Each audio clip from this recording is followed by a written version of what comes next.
Saudara-saudara, panjangnya perjalanan Sirat itu memakan waktu ratusan tahun.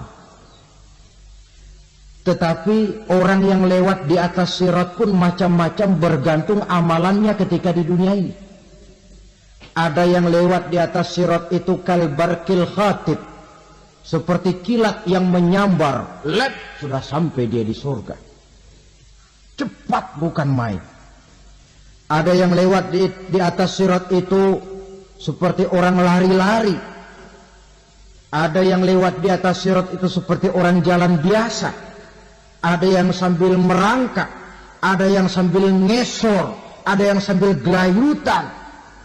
Ada yang selamat sampai ke ujung ke surga, ada yang tergelincir jatuh masuk ke dalam neraka, bergantung amalannya dalam kehidupan di dunia sekarang ini.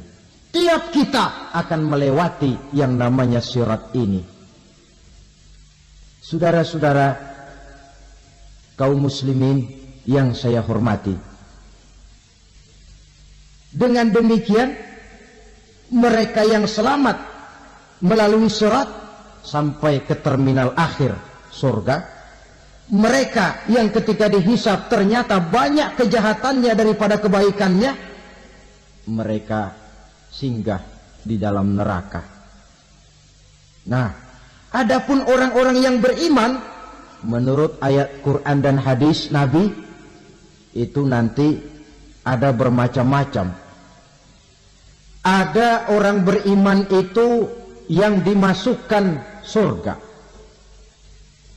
Ada orang beriman itu yang dimasukkan ke dalam surga.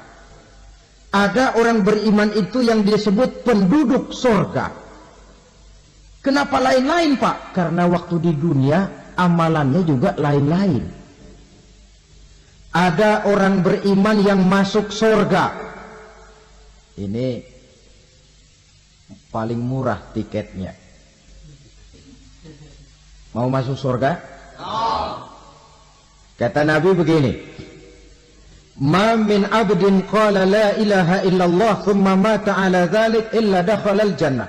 Kalau seorang hamba sudah mengucap dua kalimat syahadat, dia yakin dengan kebenaran kalimat itu sampai matinya, orang itu akan masuk surga. Abi Dzar yang waktu itu diajak bicara heran, ya Rasul kok gampang betul? Iya. Walaupun orang itu mencuri, iya. Walaupun orang itu berzina, iya. Biar dia mencuri, biar dia berzina, kalau dia sudah mengucap dua kalimat syahadat, dia yakin dengan kebenaran kalimat itu sampai matinya, itu orang akan masuk surga. Jadi masuk surga cukup dua kalimat syahadat, yakin sampai mati, masuk surga. Itu perkara masuk. Tapi kalau pertanyaannya diterusin, masuknya kapan, Pak? Nah, ini lain lagi urusannya. Sebab ada yang masuknya itu langsung, ada yang mampir dulu. Di sana tempat cuma dua, kalau tidak surga, neraka. Mau ke surga, tapi mampir dulu. Yang mampirnya jelas di neraka. Kenapa? Dalam hadis qudsi ada riwayat, nanti itu di akhirat, setelah Allah selesai mengatur penduduk surga, masuk surga, yang neraka, masuk neraka, Allah berkata kepada malaikat Malik, malaikat Malik, labaik ya Allah. Itu bajingan-bajingan tengik, manusia-manusia durjana, yang waktu di dunia tidak mau sujud, jauh dari ulama, gemar melakukan yang munkarat dan maksiat, hidup di tengah masyarakat selalu jadi bibit keonaran, kufur, sudah masuk neraka semua. Sudah ya Allah. Nah, kalau sudah, coba sekarang kamu masuk, Malik. Saya. Iya. Masuk neraka. Mau apa ya Allah? Kata Allah, akhriju minan nar man kana fi qalbihi misqala habbatin min khardalin min iman. Kau masuk neraka, cari di dalam neraka orang-orang yang ada imannya walaupun kecil sebesar biji zarah, angkat mereka keluar.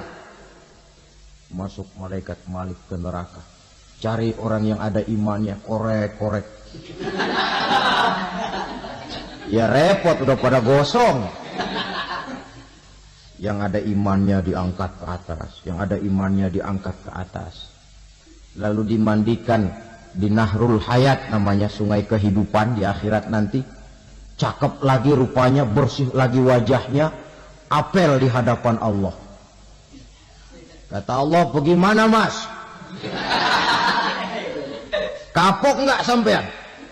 Kapok ya Allah. Nah, kalau kapok, idhab fadkhulil jannah. Pergi, masuk surga sana. Berangkat mereka ke surga.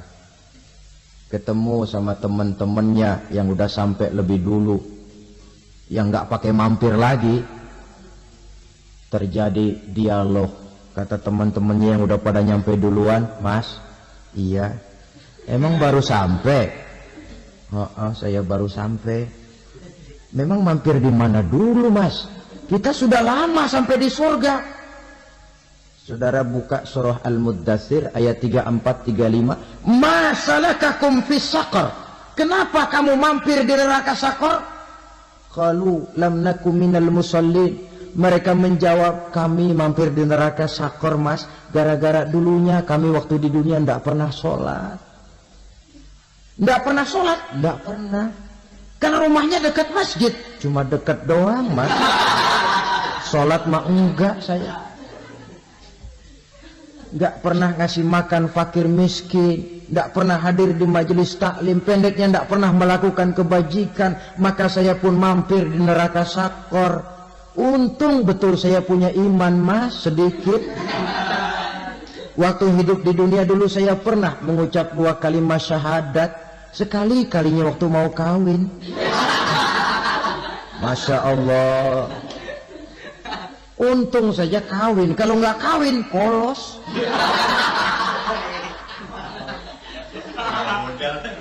Itu juga pengulu sudah setengah mati ngajarin. Asyhadu alla, asyhadu an, asyhadu an.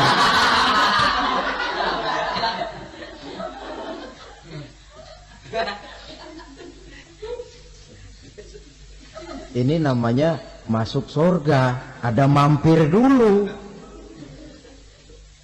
Ada pula orang mukmin itu yang dimasukkan surga. Namanya dimasukkan kan terima beres.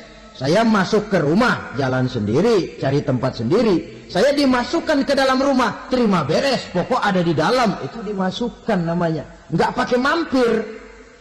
Tapi tentu tiketnya lebih mahal ketimbang yang pertama tadi. Apa kata Allah? Innal ladzina amanu wa amilus shalihat la ukaffiranna anhum sayyi'atihim wa la udkhilannahum jannah. Sesungguhnya orang-orang yang beriman kemudian beramal soleh, kami hapuskan segala dosa dan kesalahannya, kami masukkan mereka ke dalam surga.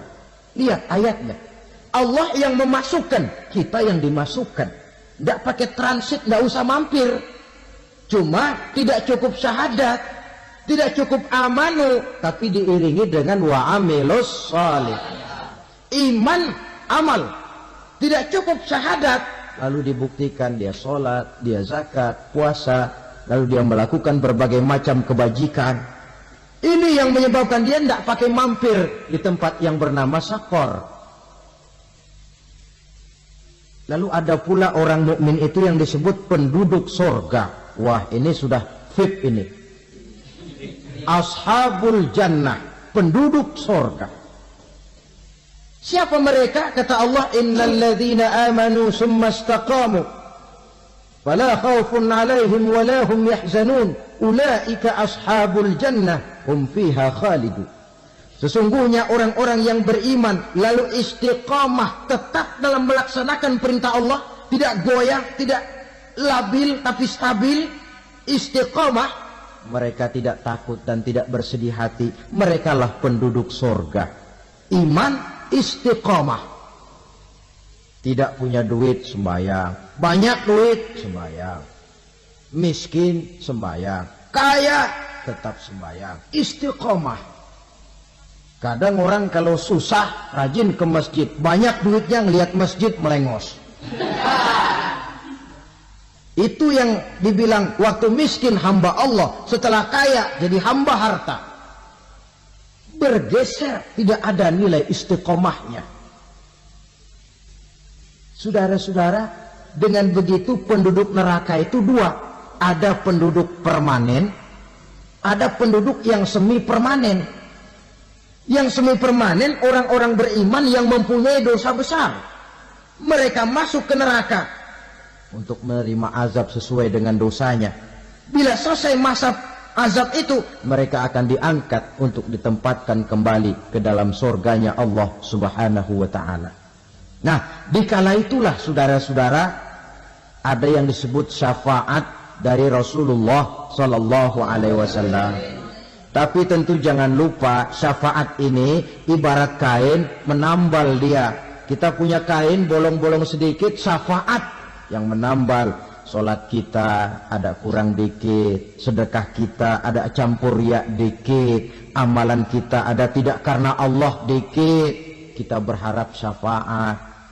Jadi biarlah kain masih bolong-bolong, yang penting punya kain. Tapi kalau kainnya tidak ada, yang ditambal apanya? Sholat tidak, puasa tidak, zakat tidak, berharap syafaat saja, ya, terlalu berlebihan itu. Saudara hadirin yang saya hormati, apabila selesai proses penghisaban, proses penghitungan, maka dikala itulah manusia terbagi dalam dua kelompok besar. Fariqun fil jannah wa fariqun fis sa'ir. Sekelompok orang-orang beruntung yang masuk ke dalam surga, dan sekelompok lagi masuk ke dalam neraka. Akan memakan waktu untuk menceritakan sifat surga dan neraka, tapi insya Allah pada kesempatan pertemuan lain saya sampaikan. Namun sebagai gambaran umum cukuplah saya sampaikan sebuah hadis qudsi. Allah jelaskan, a'dadtu li'ibadiyas salihin ma la 'ainun ra'at wa la uzunun sami'at wa la khatara fi qalbil bashar. Aku sediakan buat hamba-hambaku yang soleh, yang tidak pernah terlihat oleh mata, tidak pernah terdengar oleh telinga, dan belum pernah terdetik dalam hati manusia. Jadi kenikmatan surga belum pernah dilihat mata, belum pernah didengar telinga, belum pernah terdetik dalam hati.